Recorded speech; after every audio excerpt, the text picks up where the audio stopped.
Now, as far as an understanding of Black liberation theology, I usually approach it this way. I look at the three terms in the phrase Black liberation theology, and we'll find that for us, liberation is the key, and liberation means the gospel of Jesus Christ, second person of the Trinity. This is so fundamental for Black Theology USA. It doesn't start with Black. It doesn't start with theology. It starts with the gospel of Jesus Christ, which is liberation.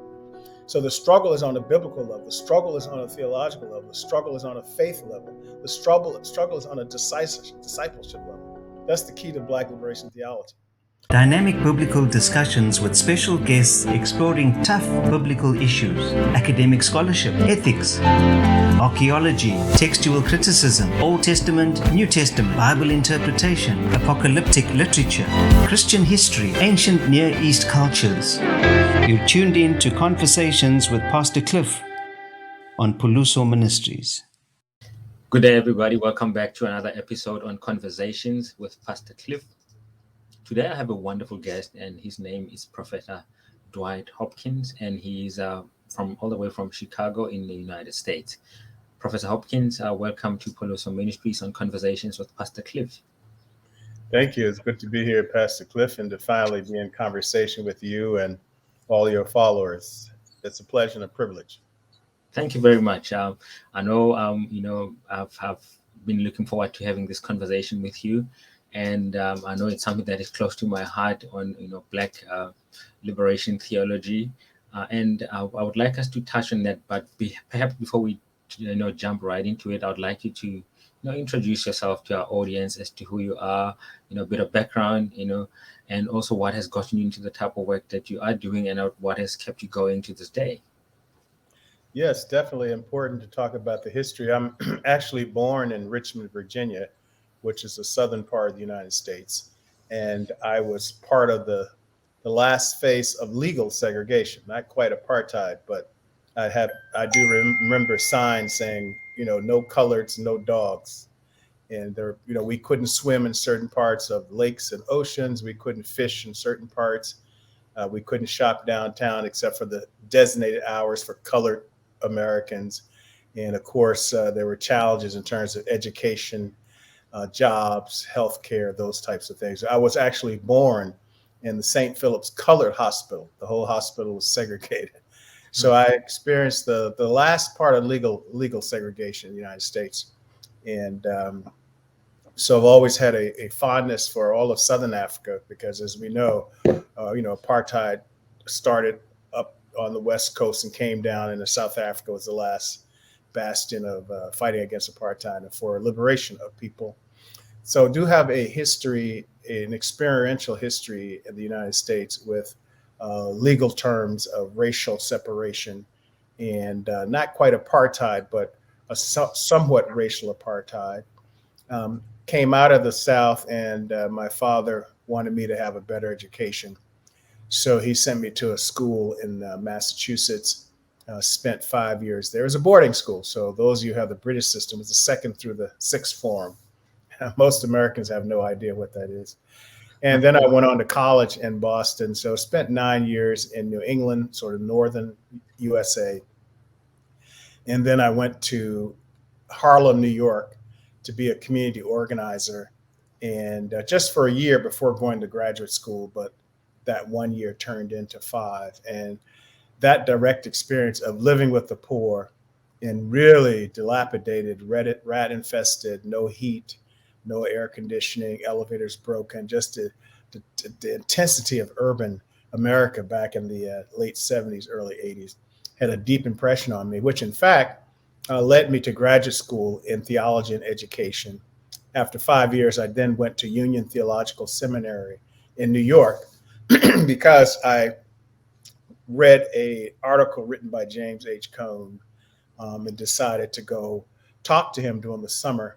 And that just happenstance of reading that article and Dr. Cone being in his office during the summer, because most times in the summer, professors actually leave town. If they don't leave town, they don't stay in their offices. He was there, he picked up, and I came over to Union Theological Seminary, coming out of community organizing, and actually because of Black liberation theology, because of James H. Cone, the founder of Black liberation theology in the United States. I went into graduate school, got my PhD there. And then my first job was in the Bay Area, Oakland, California, Silicon Valley, and taught there in ethnic studies, Black studies, and religious studies for 5 years. And then I was recruited literally from the Bay Area, California, to the University of Chicago, where I am now. And I've been here over, 25 years. Been very interested in teaching a Black liberation theology in the USA. And actually I have a fondness for South Africa because my dissertation for the PhD was a theological comparison between South Africa, Black theology, and USA Black theology. So my experiences and love and passion for South Africa goes deep. In fact, the first time I went to South Africa was 1982, 1982. Wow. And it was like a state of emergency. I remember I came into Cape Town was the first place I landed, and we were in the back. I was in the baggage claim, and they had policemen with German shepherds walking around, and they up in the ceiling had like little perches where guys had AK-47s looking down on us. I was like, this is not Oakland, California. This is Definitely. 1982. I was young. I wasn't married, and I didn't have a house. I didn't have a car. I didn't have any bills. I was 2 years old at that time. Yeah. You're free. You don't have any. You could do anything, right? At that age, young age. But it made quite an impression. I met many people. I met a volunteer worker at the South African Council of Churches who actually didn't have any shoestrings when I met him, and he had his blue jeans and a couple of holes in his blue jeans. That was Frank Chikane. Oh, great. The Reverend. Yeah. No. He was the Reverend Dr. Frank. Now he was next to Mandela in the first administration. Of course, I met Bishop Tutu. He was the general secretary, and many others, church leaders. And interesting enough, because most people, everybody saw me as an American, right? I was solidarity between Black America and South Africa, but clearly I was an American. So I was able to have access to Afrikaners. So I talked to some of the leaders of the Dutch Reformed Church, and they would say, our Blacks, you have to understand our Blacks, Wow. But they saw me as a student in a U.S., But I must say, before I went in 1982, the ANC had an office at the United Nations in Manhattan. And, it was just take a subway train from my school to the United Nations. And I talked with the ANC office and I asked them, should I go? And they said, you should definitely go. So I went at the behest or the blessings, if you will, or permission, if you will, of ANC, because there was a blockade. There was a boycott. So I just wanted to make that clear. I did check with the ANC office. Probably was unofficial in 82, but there was an office near the United Nations. And they said, no, please go. And that's how I went. And it was a great trip. So I've been following, even before then, I had an older brother who went to college, and he was class of 69s from 1965 to 1969. He got his BA. And he majored in political science and global studies. So even at a very, like 8, 9, 10, I knew of Africa. I knew of apartheid. I knew of South Africa from my older brothers. So I've been primed and grew up in a household and eventually education and a movement that was very deeply concerned about the future of Africa in general, the future of Southern Africa in particular, and how that linked to the humanity of us here on the other side of the Atlantic. And so when I went in 1982, first trip to the continent, it was painful to see the reality of apartheid, but it was also a joyous occasion to finally be there, as they say, in the flesh. Oh, fantastic. That's a very good introduction. At least you are familiar with this part of the world. It's always good to talk from something that you have, experienced firsthand. Before we, as we dive into our conversation, I would like us to, maybe just zone in a little bit on what Black liberation theology is all about, because, maybe you and I may know, but a lot of our audience may not quite understand what Black liberation theology is about.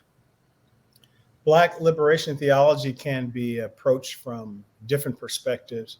There is the historical perspective.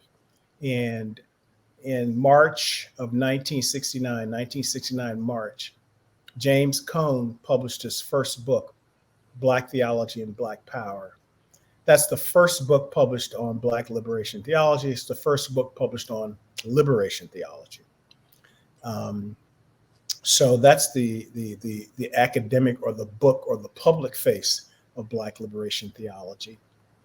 Now, prior to the book coming out, there was a small group of Black pastors, not even professors, but Black pastors, who were struggling with, is it possible to be both Christian and Black?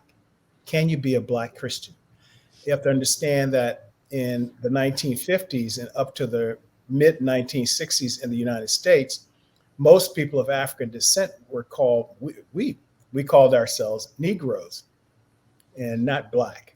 That was not the reality, because Black, unfortunately for everybody in the United States, the majority, Black meant evil, Black meant dirty, Black meant irresponsible, Black meant crime, and Black meant not being a Christian. Black meant was considered antithetical to what it meant to be a Christian. And many Black people, colored people, Negro people, as we were called, accepted that definition, either intentionally or just part of the culture, like breathing. And there was a new call for Black self-love, Black Americans being connected to Africa, a new call for accepting Black culture, Black English, Black music, Black dance, Black philosophy. And so a lot of church men and women, mainly men, said, well, okay, if everybody in other parts of society, particularly Black society, if they're accepting Blackness as a positive, how can we merge the positive redefinition of Black with Christianity? Because Christianity meant, turn the other cheek, love your neighbor, no militancy. And then Black was this sort of crazy, wild terrorist image. And if you were around in the 1960s United States, to hear Black would be, nobody wanted to be Black. And now we're saying, okay, how does Blackness relate to Christians? So the fundamental question for the origin of Black liberation theology is it possible to be Black, a redefined Blackness with Christianity? So the book begins March 1968, James Cone's Black Theology and Black Power. And that's the formal public academic interpretation and announcement of Black liberation theology.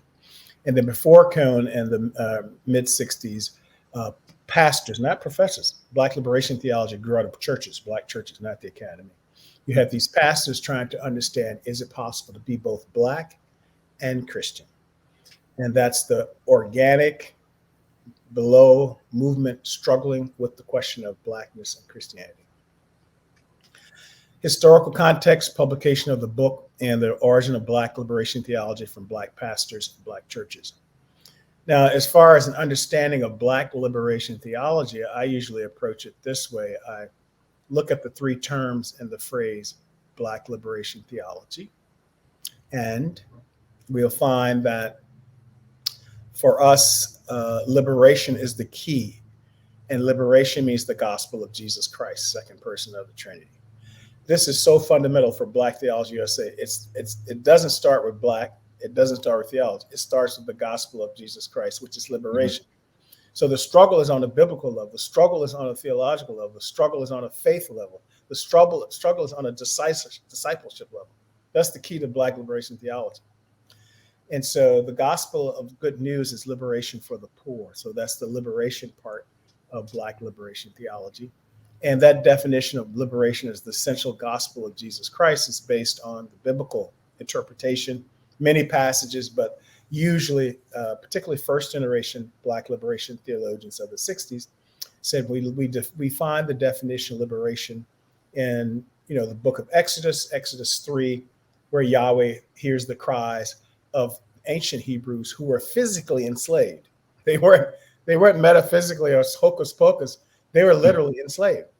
Mm-hmm. And Black liberation theologians, those pastors in the 1960s who created Black liberation theology, by combining blackness and Christianity. They said, the gospel of Yahweh in the Old Testament says the same thing. We were enslaved, and Yahweh heard our cries. Ancient Hebrews were enslaved, and Yahweh heard their cries. So they said, liberation is the thread for the entire Old Testament. Similarly, when they turned to the good news in the Christian gospel, the so-called New Testament, they began to reread the Bible from the perspective of poor and working class people.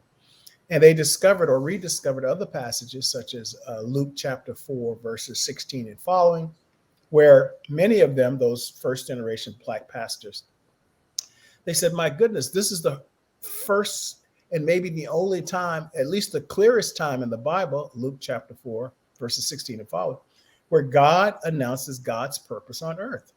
And as you know, in that passage, Jesus, as the representation or revelation, more specifically, of the good news for all humanity, claims, I have come. So why has God come to earth? This is not a superficial passage. This is why God makes God's first public announcement in the whole Bible.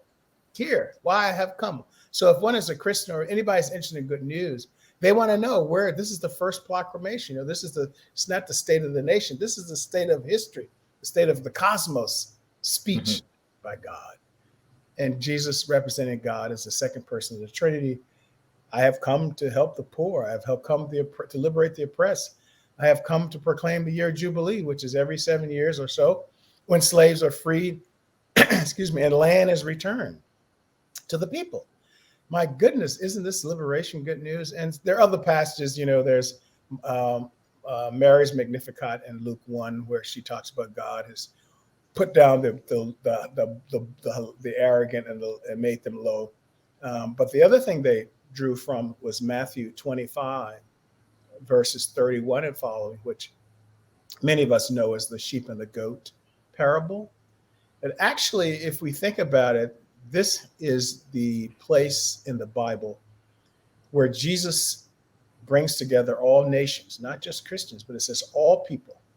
And Jesus is saying, if you all want to have a great life, which he calls heaven, then these are the criteria. So this is the first generation of black pastors who created Black liberation theology. They said, my goodness, I'm a Christian. All Christians, all people who want a good life, they want to know what are the criteria. And they would say, oh gosh, this is the first time and the clearest time that all the criteria are laid out to get to heaven.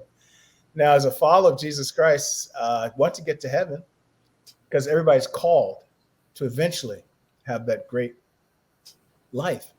And what are the criteria? Well, the criteria in Matthew 25, verses 31 and following are very similar, if not exact, to Jesus's proclamation why God came to earth in Luke 4:16. Matthew 25, saying to help the poor, the oppressed, help the widow, feed the hungry, clothe the naked, visit the imprisoned, give water to the thirsty. And Jesus says, if whatever you do to the least of these, you do to me. So that's the first part of Black liberation theology, is liberation. Start with the gospel message of liberation. Use the Bible to help us understand what that means. And then this Black liberation theology, then theology part of the phrase means how do we trace the history of the good news of liberation throughout Christian tradition? So the theology is the lineage, it's the tradition. So that's the second part. God, liberation, Jesus is good news. Theology, how that good news goes throughout Christian history through the tradition. And then blackness, Black liberation. The Black part is how does the gospel of good news of liberation and the tradition of that liberation of gospel good news manifest itself in Black culture and life? Hence, we have Black liberation theology. And it's very important because many people miss the part about the liberation. So when we've been debating since 1960s over Black liberation theology, and not just debating it, but particularly the pastors have been practicing it and preaching it and organizing and building up life around it. It's the liberation part, gospel liberation of Jesus Christ. That's the North Star. That's the anchor to Black liberation theology. Fantastic. That's a very great analysis and unpacking of what Black liberation theology is all about.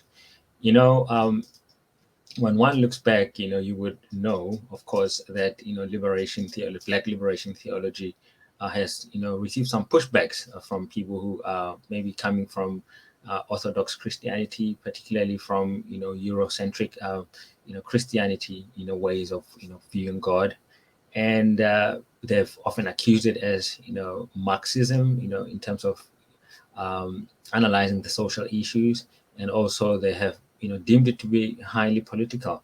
And I don't know how one would respond to such pushbacks, because they are still there, even though there are many other scholars who have actually written about this to try and present Black liberation theology in a particular way that tries to demonstrate that it is actually not necessarily what they may deem it to be. I don't know, what is your take on that, Professor Hopkins? Well, Black liberation theology, as I indicated earlier, begins with the gospel message of fullness of life and how the criteria for entering a new full life, which many Christians still call heaven. So just imagine Black people in the United States, I can speak more about that, who are Christians, waking up and, tending to their family, or if they're old enough or they're single or whatever, school, and getting ready, maybe have prayer, maybe you read the newspaper, whatever, right? And then you walk out the door, and all the goodness and joy that you have as you leave your house or apartment can be interrupted by forces in society that are opposed to Black people. Not all, but there are quite a lot. And so then the question is, do I leave my gospel message and Christianity inside of a little box or somewhere in where I live, or do I allow it to guide me in the world? And if we allow Christianity, those Blacks who are Christians in the US, to guide us in the world, then that gospel has to make sense out of issues of racial difference.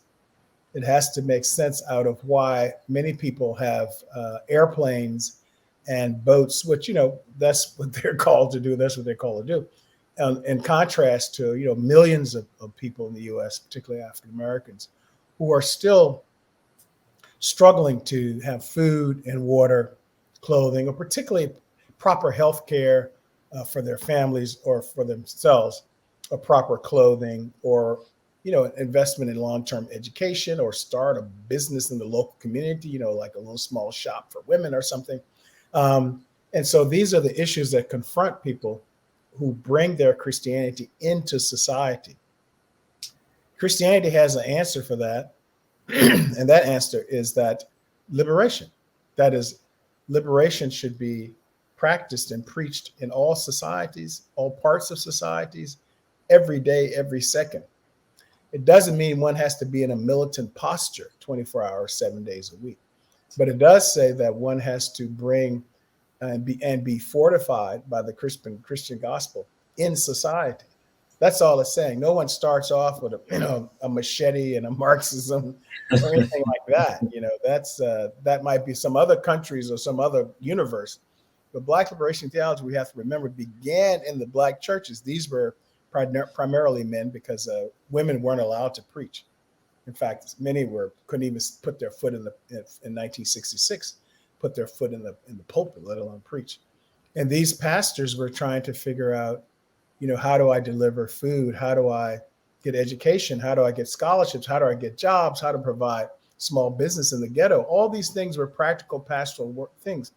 And then they found that the gospel news of liberation actually helped to serve them.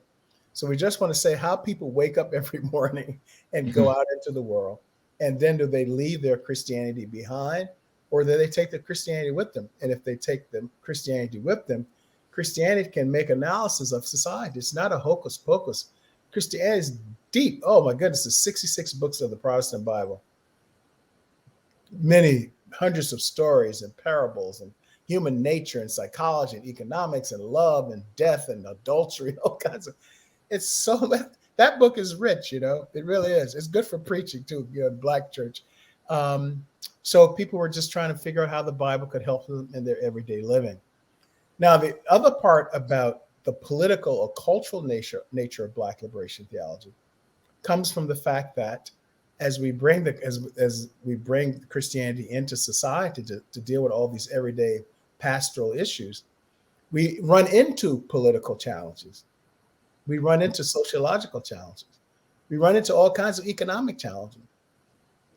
The Bible has answers for culture, politics, economics, and a fullness of life, challenges and opportunities. But sometimes we also need other experiences, which we call disciplines in the academy, but they're basic various forms of human experience. So I might need to go learn from people who have an understanding and experience of economics.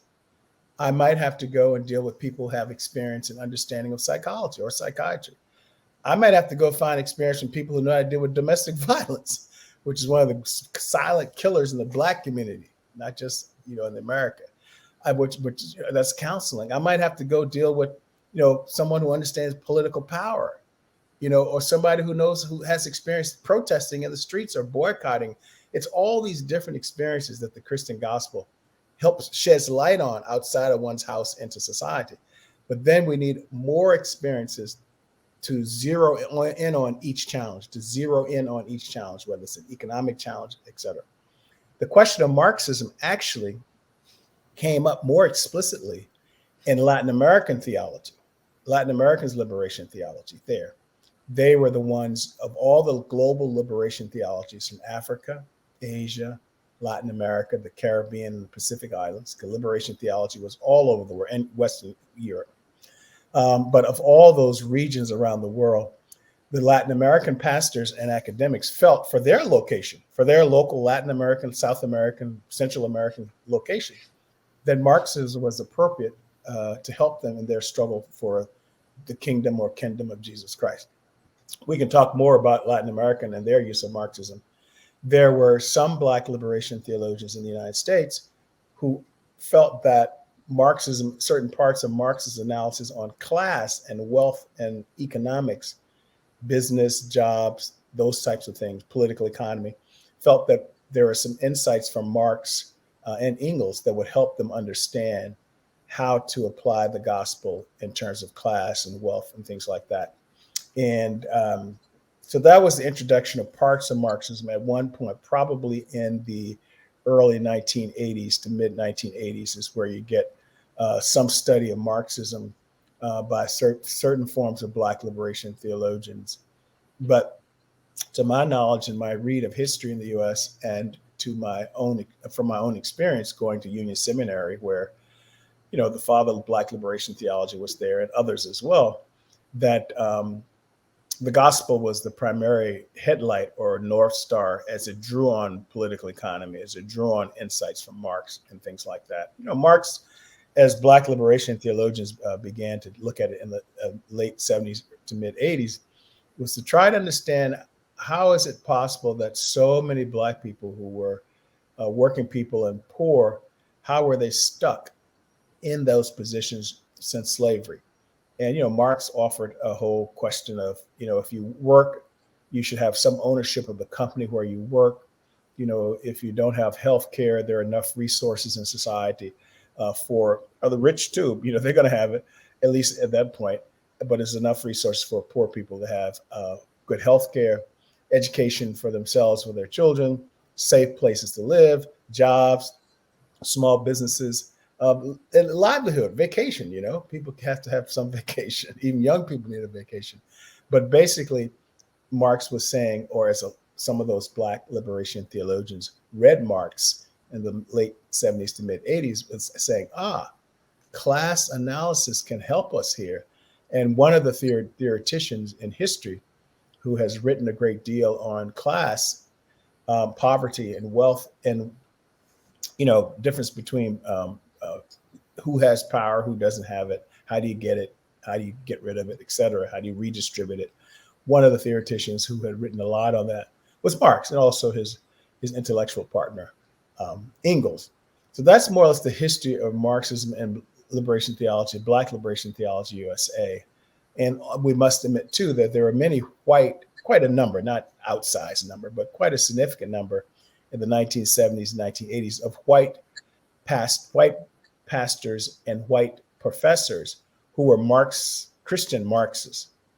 And, they were part of the movement, but you would not hear a Black liberation theologian considering himself as a Christian Marxist in that sense of a movement and intentional self-identification. But yeah, at one point, and I would still say, even to a certain degree, Marxism as a class analysis about wealth, who owns it, how did they get it, and how to get people who are poor and working class to have access to it. That part of it still can give some insights insofar as, and as long as it's within the context of the Jesus story. That's the plumb line. Because remember, we talked about Black liberation theology, and of Correct. those three terms, liberation, the gospel of Jesus Christ, is the plumb line. Fantastic. You raise up very good points as you give me feedback on what I initially asked you. But now, what I'm now more interested in now, I would like to find out from you. I know you did your studies here. You wrote a book in the late 80s, 90s about South Africa and the United States. I'd like to maybe lean onto that to find out exactly what were some of your findings in terms of the challenges that maybe confront us as South Africa today and the US, because I know the history of the USA and South Africa are pretty much almost similar, if not the same. And I'd like to understand, because post 94 in South Africa, people perceive that we have freedom, and many people or theologians tended to think that we actually don't need a Black liberation theology.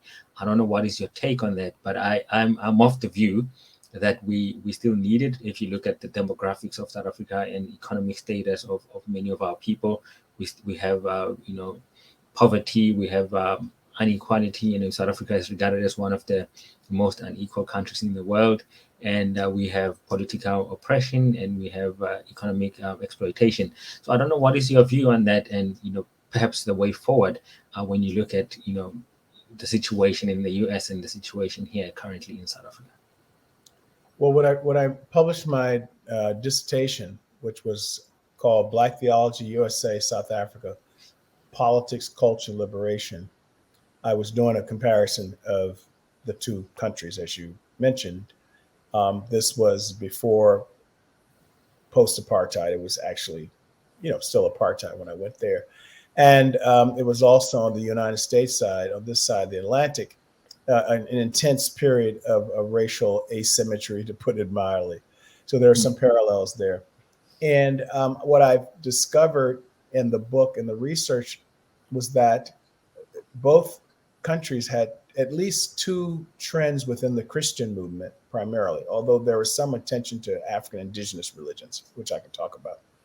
But within the Christian movement, Christian churches, Christian believers, Christians educators, there were at least two similar trends.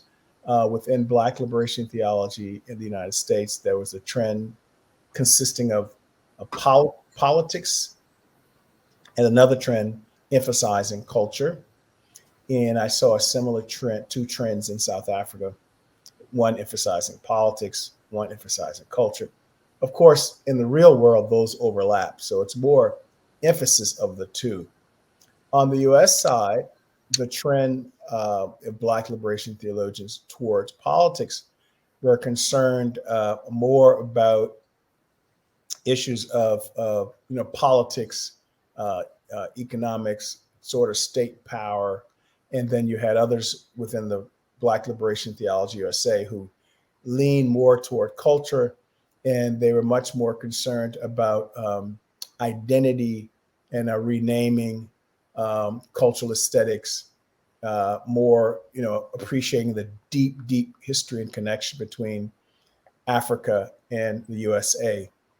And similarly, at that point, I was more authoritative then. Maybe it's changed now, but in South Africa as well, during that period when I wrote my first book, I saw similar trends toward culture, that is African indigenous ways of being, and one more toward politics, which is more linked to class and sort of universal class, non-racial Black liberation theology. I can speak generally about South Africa. I can speak particularly about USA. I'm always hesitant to enter the complexity and challenges and both opportunities of any country, let alone the delicate nature of what's happening post-apartheid in South Africa. So I can speak about South Africa indirectly by talking about the United States.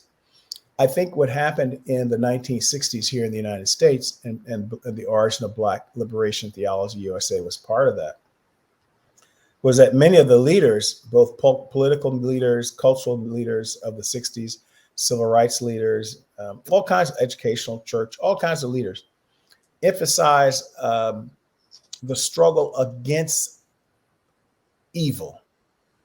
And that was the target that held everybody together. So everybody's against what was, white supremacy and racism and the remainders of slavery culture in the U.S. I mean, so you could rally and unite millions of people around opposition to evil. So that was one thing. So, but opposition to evil to build what was called then a united front, right? Mm-hmm. It doesn't say what you're for. Within that united front of all those millions of Black people, unfortunately, many died in the streets, and different people within that coalition had different goals of what they want to do positively. So it's easier to unite people around opposition to evil. That's very clear in the U.S. It's a little more difficult to say, what do you want? And what are we fighting for after the evil? And I think what happened was because there are so many, great people died, Martin Luther King, Dr. King died, people can criticize him about, turn the other cheek, but how many, Black leaders even today have died, and whether it's Malcolm X or Dr. King or Fannie Lou Hamer or Rosa Parks, these are great leaders of the 50s and 60s that made it possible for me to sit here today. A lot of people had different views amongst that leadership, whether it's Stokely Carmichael or others, Kwame Ture, on and on, or the great pastors, the great preachers who were lieutenants of Dr. King's around the country because he couldn't be everywhere. Different, or people who were street people, who were community organizers, labor unions. There was a Black labor union called DRUM, Dodge Revolutionary Union Movement, out of Detroit. So every sector of Black America, Negro America, then Black America in the 60s, every sector was part of this huge, millions of people, coalition or united front against de facto and de jure, that is by law and by custom, white supremacy. We have to call it. That's what it was then. Now, I think we're suffering in the U.S. we're challenged now as to what are people for? Because clearly some people were very clear. They wanted businesses and they're millionaires. They've done well. You got others who were, struggling for maybe education or community organizing or labor unions or elected politicians or global diplomats or unemployment, women's rights. And so, the people who were much clearer in the 60s and 80s were able to go for their goal more quickly, I think. Sometimes at the expense of other people who were in the movement against. So I think one lesson is 60s is it could have been in the USA, it could have been much clearer early on. What were people demanding? What did they want? Beyond the evil that the whole coalition or united front united around. So that's one lesson in the US side. The second side is that in the United States, and it makes sense looking back, that the people who would benefit the most and the quickest were the Black wealthy and the Black upper income, because they had access to wealth and power by virtue of the fact that they went to Harvard, they went to Stanford, they were part of the political machine, maybe not elected officials, but part of the administration, a staff of whether it's Democrat. We have Black Republicans. We have Black Republicans in Richard Nixon's administration, believe it or not, in 1962, 72, 75. So, people who were just starting off, Blacks who had just gotten in the door on Wall Street, and Silicon Valley didn't exist then. But it makes sense that, when people who had the wealth were going to let some of the wealth go, they're going to give the money to the people they're most familiar with, the ones who have the educational pedigree, the ones who have had the internships, the ones whose parents had been, college degrees. We had Black people whose grandparents were, they were third generation, fourth generation college graduates. You never hear about it because the poverty and the disproportionate negativities, are so glaring that we focus on that. But there were small groups of Blacks who were part of the wealthy Blacks, old money Blacks, and there were a small percentage of Blacks who were professionals for several generations. They benefited the most from the 1960s. In the 1970s, civil rights and Black power movements. So I think another learning is that whenever there is a movement, the issue of class has to be at the forefront among other issues, but definitely the class, because when people have wealth, they're free. It is. I'm actually working on a book right now. The theme is faith plus wealth equals freedom. That's what I'm working on. That's a good one. Yeah. I've been working on this for 4 or 5 hours now, about 4 years now. And I'm spending the summer doing some more research on it. They're free. They're free but they're free to fulfill their calling from God. This is the issue. Yeah. Freedom is not owing anybody anything. And when people are free, they can do whatever they want to do. Now, some people go to I would say the extreme. Maybe if I had, I wouldn't be extreme. But Jeff Bezos, who owns Amazon, right? Here. He just bought a $500 million yacht. He didn't buy, he had it built. I don't know if it came over there in South Africa. It's a $500 million yacht. $500 million is the largest yacht in human history. It's so huge that it has a big ship that comes along with the yacht to support the yacht. Okay, the ship is should be the other way around. And so he has his girlfriend, who they took the yacht out. And he proposed to his girlfriend on the yacht, just the two of them. Thing is like huge. It's like huge football fields. So we can debate whether that's good, bad, or ugly, but it's clear he's free. He's free to do what he wants to do. May have some questions about what he does.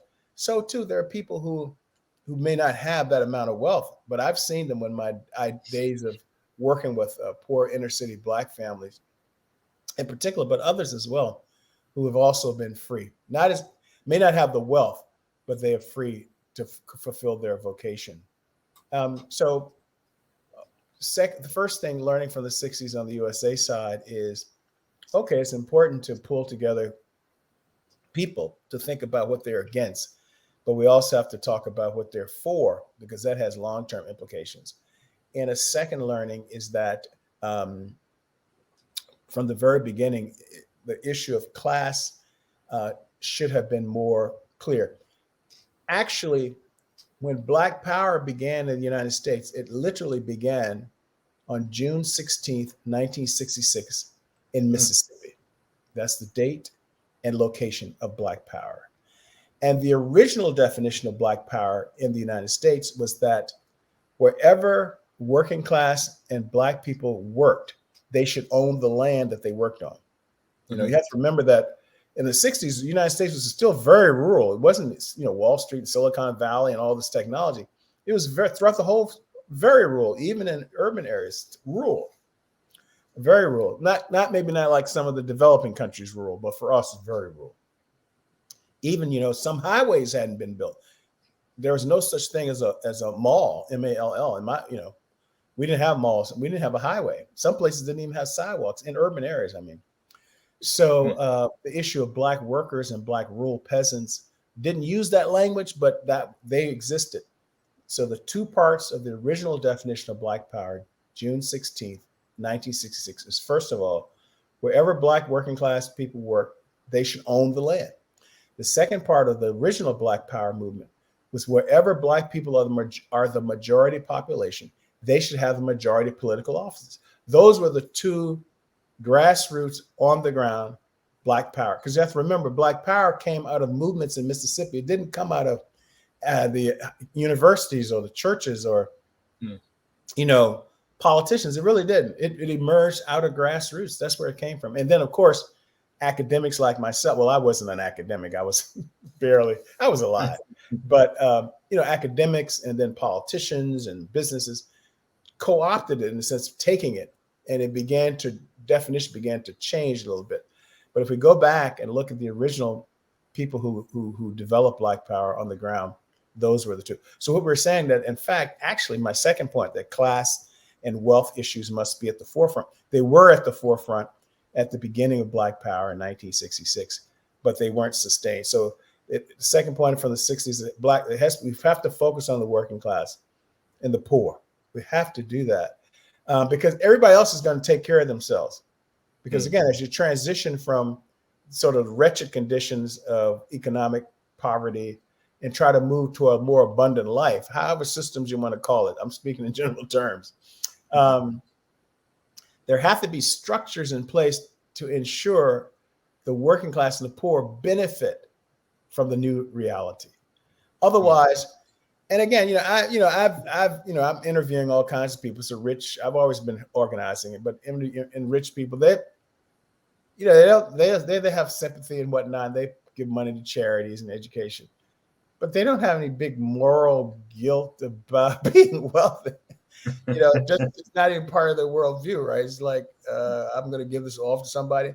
That's why, so not counting on individuals in the beginning of movements, in the process of movements, there has to be structurals and systems for the working class around class, those two things. And of course, the other one too is, again, looking back, is probably the movement in the United States could have benefited from and been more successful if it was full equality for all people, particularly women, Black women. So, and there, I mean, it's just common sense. There have been studies to show that whether it's in education, in religious sphere, businesses, politics, the broader the diversification, the better the creativity. I mean, it's like, if you have children, but I have some children, and then one child doesn't know what way is up, the other one doesn't know way is down, but put them together, they can come up with something. Yeah. It's the same thing. I mean, we could cite sources where they say diversity in all spheres of human life. So let alone the moral and maybe even biblical imperative to include our sisters in the struggle. So that was the third thing, looking back, that this is hindsight is 2020. So that's just, so at least those three things on the U.S. side, and Black liberation theology was part of the U.S. side when we look back. But to me, the class thing is very clear. At my age and my part of it's very clear, because I know where people were 40 years ago, and now I know where they are now. And you can say, okay, I see. Some people were some people were taking over buildings. Other people were supporting, but they weren't necessarily taking over buildings, right? Yeah. And it's not that everybody has to take over buildings, but it's just looking and seeing how movements come about. When you stay on the path for a couple of decades, you can see, okay, I see, So anyway, I think that those three things might be some insights from the USA side. And, okay. I think you raised some pretty good points. As you would know, I mean, with the Democratic government that took over the ANC, things have been going a little bit pear-shaped of late, and it's been worrying. And I couldn't think of a better framework that one can engage in the type of problems that we have currently in the country. You look at load shedding, which is power cuts that people are constantly having since the Democratic Party took over, and there are other problems that can be associated with the ruling party. But my question is, when you go back and look at Black liberation theology, I know the U.S. took solidarity with the first world countries, Asia, the Caribbeans, South America, and so forth, and with this not ontological Blackness, but the ideological Blackness that it was promoting, based on primarily on Cohn's work, Professor Cohn's work, and in your book on essays in global perspectives, you mentioned that in the second part of Black liberation theology, you focus on, human beings on globally. So I would like to maybe understand how you hold the two tensions together, because one can tend to accuse Black liberation theology to say it's primarily for the darkest people, and how do I enter as a non-dark person, from a global perspective? How do you make the two talk to each other without compromising the one? I think that there are ways to bring in both specifics and the general. And what I always say is that when we look at the particularity of a situation and a people, we will find universal lessons, and we'll also find universal conversations, or we'll find in that particularity examples of the universal condition of all human beings. I'm always interested in particularity. As I mentioned, I was a community organizer, and even now I've been spending 18 years volunteering on the south side of Chicago, which is, it's classic, is, so-called ghetto urban America, both opportunities and challenges.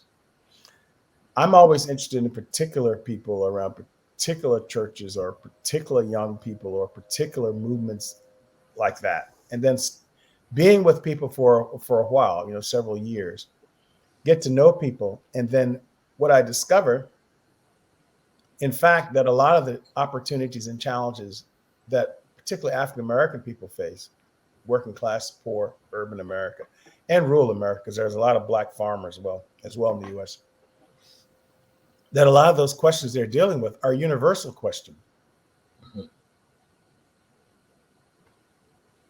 They're universal questions of life. They're universal questions of faith. They're universal questions of politics, of culture, of economics, of movements, of families, of education. It just so happens that the intensity of those questions are much more present in people of darker skin globally, but particularly in the United States. And so for me, not only does each particularity offer up universal lessons and conversations and experiences and also solutions. I think solutions lie there too. Not only does the particularity offer up all these things for the universal, it's also as Christians or as good-minded people who are concerned about evil or concerned about disproportionate oppression, we find that disproportionate evil or that disproportionate oppression in the USA side, particularly for darker skinned people, particularly African Americans, Black and brown people. We'll find otherwise in red people and certain sectors of yellow people, Asian Americans too, which is unfortunately and very strange. We see a small increase in poverty among Asian Americans, which is particularly out in the Bay Area, San Francisco, which is it's unheard of, which is an indication of the downside of the U.S. culture right now. So first, particularity of Black people, darker skinned people offers up conversations and examples and solutions universally. And secondly, I think we are called either as Christians or just naturally as human beings to be concerned about our neighbor and the disproportionate amount of negativities in the Black community and brown call us or indications that we need to take seriously particularities. So those are how I would connect the two, particularity and universality. On a global level, because of the history of, particularly history of economics and colonialism and imperialism, and whether or the natural spread of countries with power over other countries, whatever language. The reality is, in general, there's been some differentiation among the developing world, third world, or fourth world, or new global regional centers, as some call the political economy globally today. There are some countries that are doing well, but overall, I would say still on the global level, there's a disproportionate intensity amongst particularities of countries that are of darker skin. So the same thing would apply. That is how I see particularity universality within the US applies to the particularity universality in the world. So that's how I see the two. And so, in fact, um, um, I felt called actually to initiate a international association of Black religions and spiritualities. And what do I meant by calling? I felt urged, I felt compelled to bring together countries of darker skinned peoples around the world to try to understand this problem of particularity and opportunity of universality. And we set up this global network. It actually had 14 countries, and South Africa was a part of it as well. And it became so successful that we had countries calling us here in Chicago. So how can we join? And we had to make a decision. Either we quit our jobs, our staff here in Chicago, and become full-time administrators of this and managers of this global network, or we had to scale it down and keep our jobs. So we took the latter. But that was an experiment precisely in the question you're asking. How do we negotiate the relationship between particularity of darker skinned peoples globally and universality of the rest of the world? It was an amazing, that's a whole nother conversation, but it was an amazing journey for about 8 or 9 years that was working on trying to not solve it, but provide an answer, one answer to the question. Black people in the USA, darker skinned peoples USA, darker skinned peoples globally, especially those who are religious. We broke it down into religion, spirituality, and self-cultivation practices. Those were the three forms of expression of a higher power or greater reality than the individual self that we found among Black peoples or darker skinned peoples around the world. But particularly amongst people who fell into those categories around the world, there were, just unprecedented and just disproportionate challenges that they faced.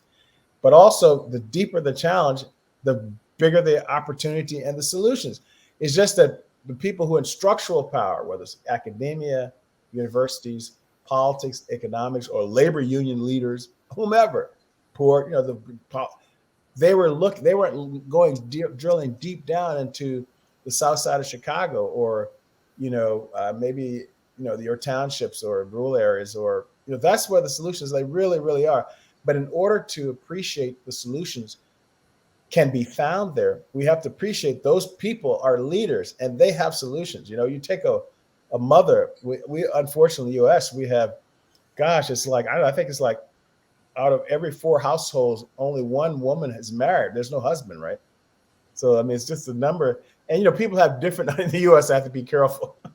People choose what they want to do. But there's some evidence to show that when a boy grows up with a father in the house, the opportunities, it's not guaranteed in the U.S., but it helps. That's all I'm saying. But again, I have to respect everybody's definition of how they pursue family. So, so if that woman, those 3 out of 4 women, they're like managers, right? They're helping with education. They're working 2 jobs. They're, dealing with healthcare because, how do you homemade remedies because you don't have enough money to go to the hospital. You got to deal with safety. How do you negotiate safety? Which is strategy. The urban areas is opportunities, but there's some serious challenges. Every weekend in Chicago, we have like 35 to 60 people shot in one city. Okay. So if you're a single mother, one of those 3 out of 4, you're trying to negotiate how boys, boys are crazy. We got an XY chromosomes. You got to, girls, how do you make sure they have full flourishing as your daughters? And all I'm saying is that anybody who can do that, and Black men are doing their part too. But I'm just giving an example of something that just strikes me, particularly in urban areas in the U.S. How a lot of the women, the sisters, are just taking it, and then they're also help running the churches. You're going to get a lot of, there's a lot of energy there, and they're Black men too there who are working, some on the street, some working part-time jobs, some trying to start little businesses. They're all on the south side of Chicago. As I mentioned, I've been in one neighborhood volunteering for 18 years. So I'm not just, in addition to my books, maybe I should talk about more, but I'm talking about real families and real communities and real individuals. So again, we're circling back to this issue of class and wealth and even on the solution and knowledge part. And there are lots of poor working class Black people in the United States who they have a lot of ideas. They don't have the resources or they don't have the time. And some of it is, self-confidence to realize their dreams. It's just the solutions are there. I don't have the resources to help be a tunnel from on the ground to the nation.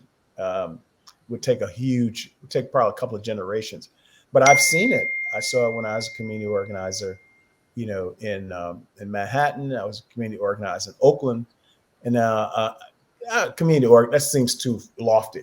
I volunteered when I was in New York and Manhattan in graduate school at Union. I volunteered in my time and sources in Oakland, California when I lived there, and I did it for 18 years here in Chicago. So I just know that the joy for me is the hope is that the solutions are there. How do we get them out, or how do we provide resources for them to realize this dream? So I'm an optimist. I'm a Black liberation theologian. No, yeah. I mean, otherwise, liberation, the gospel is the leading part in the U.S. context. Yes. That's the leading part. And, otherwise we won't have a North Star. And, however people define liberation, but for us, that has always been the North Star. That has given joy to even what it means to be Black. The beauty of being Black is because God has liberated Black people. The struggle is to live in the liberation. The liberation has been granted. Okay. Yeah. Seize the liberation, live into the liberation, practice the liberation, preach the liberation, proclaim it. Yeah. And that's what we're struggling for. We've been struggling for generations. We've had some advances, some setbacks, but I've been working with young people for now, 30 years, and each generation, even Generation Z. I just finished working, a whole semester with a group of 20 Generation Zs. I don't know your generation, so it might be, but they were, they were for us. I don't know if you remember September 11th, the terrorist attack. Remember that? Yeah. Yeah, that was a defining fact. But all these Gen Zs, they were born after September 11th. It's just, and they were when Obama was elected president in 2008. Many of them were just in my class, were just 4 years old, right? So, yeah. But I'm hopeful for those 18, at least in the U.S. side. The struggle, the evils are there, but the younger generation, I'm very hopeful for them.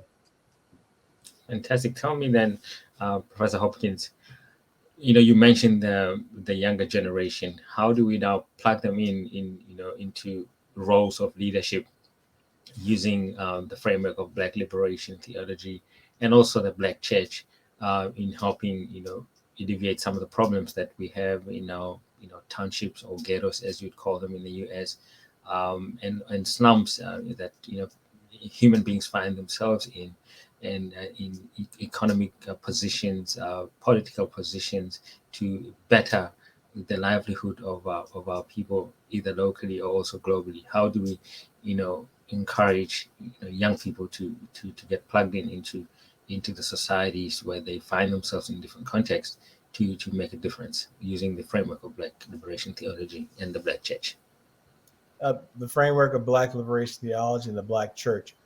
I think those of us who are beneficiaries in the U.S. side in particular, who are beneficiaries of the civil rights movements and Black power movements and Black cultural renaissance movements of the 60s, 70s, and even 80s, particularly 50s, 60s, and 70s.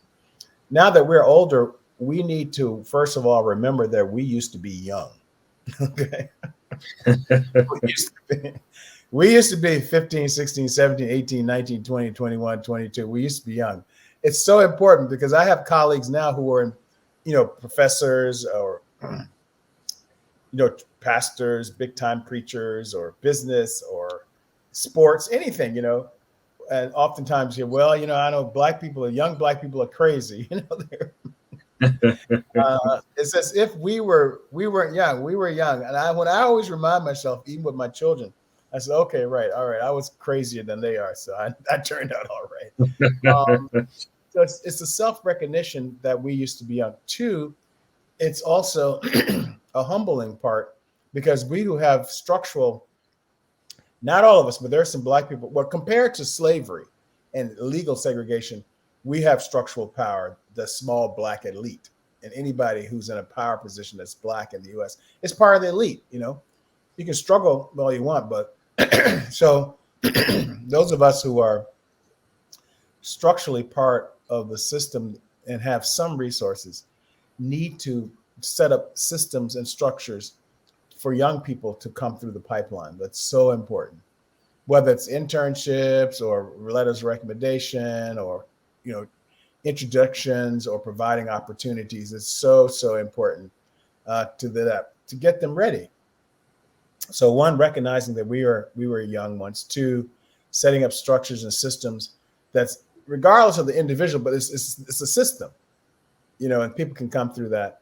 And third is to make sure that the history, Black history, is there. The fullness, the good, the bad, and the ugly, Yeah. One extreme in the U.S. we have is, we're, victimization. We were all slaves. Another extreme is, we were these heroic figures like Malcolm X and Martin King and Harriet Tubman. But actually, majority of people in the middle, okay? But we need to make sure that young people on the USA side, I'm talking about, know the history, the full history, starting in Africa, not slavery, start and come all the way up. We have to, people who don't know their own history and know their own identity will be fooled by anybody, So thirdly, it has to be that. And fourth, we have to talk more, particularly young people, about questions of wealth. What is wealth? What is wealth? Now, there are different ways to approach it. One way is to say, the Bible says money is the root of all evil. It actually says the love of money. Actually, it says the coveting and the love, right? So that's what. Another way is to say, we call it the prosperity gospel. One trend within a lot of Black churches and Black theology is, well, the Bible says money is the root of all evil. Okay, that's wrong. No. Another extreme says, if you're interested in being in wealth, you're preaching the prosperity gospel. And that's another extreme. The prosperity gospel in the USA says, if you're poor, that means you're not faithful to Jesus. That's not what we're talking about. We're talking about wealth that will help lift poor and working class up, that will help people have opportunities to do things that they should do as being full humanity. We're talking about wealth that will enable people to better fulfill their vocation, to carry out their calling, those types of things. Whether it's organizing a movement, or whether it's educating, or whether it's struggling for whatever, trying to help pastoral counseling for families, developing a cultural, political, economic, whatever, against imperialism. But you have to have resources to do that, to sustain it. So I think another important part is talking to young folks about what is wealth. And I've been quiet as I kept doing some of that for a couple of years, and hence my project now I'm working on, Faith Plus Wealth Equals Freedom. It's so important for younger generations to know about resources and possibilities. And the fifth thing too is that, sometimes some people, you have to name names, it can be hard. And, but the people who can name them without having any repercussions now is my generation. What do we have to lose, right? Yeah. We need to name them even more that we're older now and we have access and we can have history. It's a struggle. I'm part of a men's group. A couple of things. I've always done men's ministry, since college. That's been my thing. And some of us are comfortable, which I'm not against comfort either, because nobody. I mean, it's hard to organize if people are shooting bullets at you every day, right? It's hard to do. In fact, I'm very careful when I go to the South Side of Chicago at nighttime.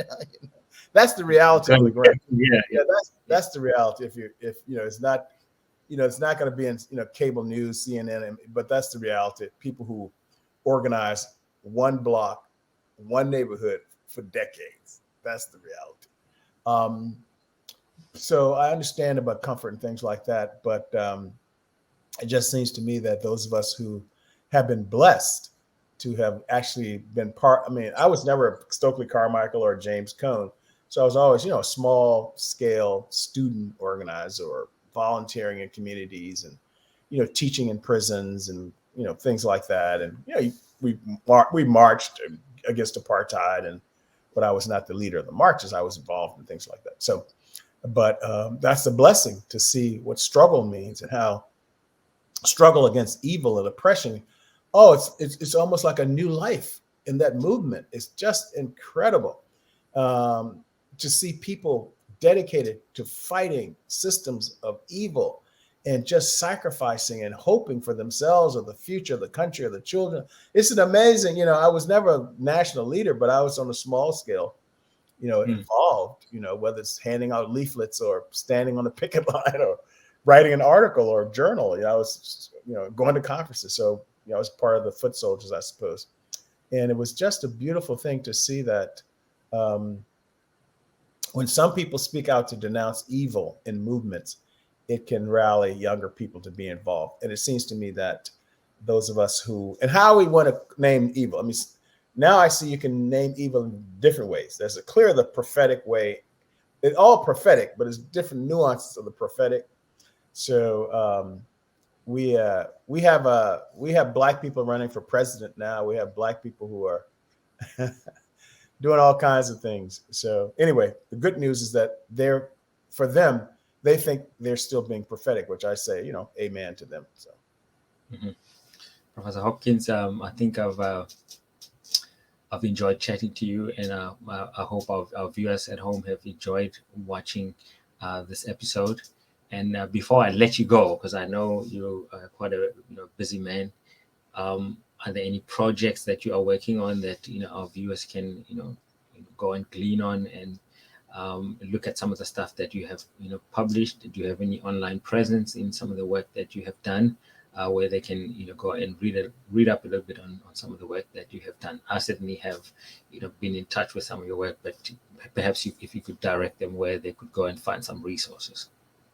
Well, I'm still in the midst of working on this new project of faith plus wealth equals freedom. And what I usually suggest people just check out my University of Chicago webpage. And there are a couple of things. One, you'll see the types of projects, both written and oral, on that page. And also you'll find ways to connect with me directly. So in that sense, I'm still sort of old school. I still actually respond. Yeah, that's good. Yeah. I mean, I do, I respond. So, that's what I would suggest they do. And just like, we reached out and we responded. Yeah. There are other ways, but those are the main ways that they can contact me. Fantastic. Thank you so much, Professor Hopkins. I know there's a book that I want us to maybe chat about in our next interview on gender perspectives globally. So I think that's quite a touching subject at the moment, particularly in Africa. I know it's something that is quite a hot potato at the moment. So we probably schedule some time and talk about it at a future event. Thank you very much. Thank you. I certainly hope our viewers at home have enjoyed it, and I've certainly enjoyed chatting to you, and I'm learning a lot of things that you have said in putting things into perspective, particularly from the Black theology of liberation. Thank you, Pastor Cliff. Anytime. I enjoyed it. Thank you. Puluso Ministries is a non-profit educational enterprise founded in 2019.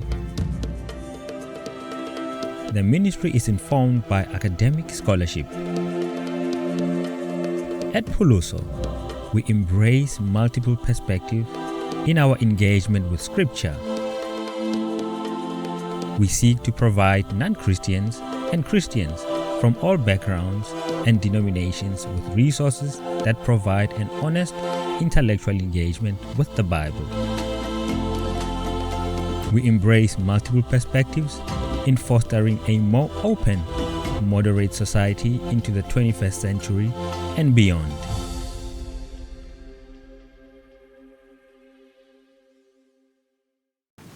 To ensure that we keep bringing you tough conversations like these, please support our ministry by donating as little as 50 Rand per month. You can find our banking details on our website, pulusoministries.co.za.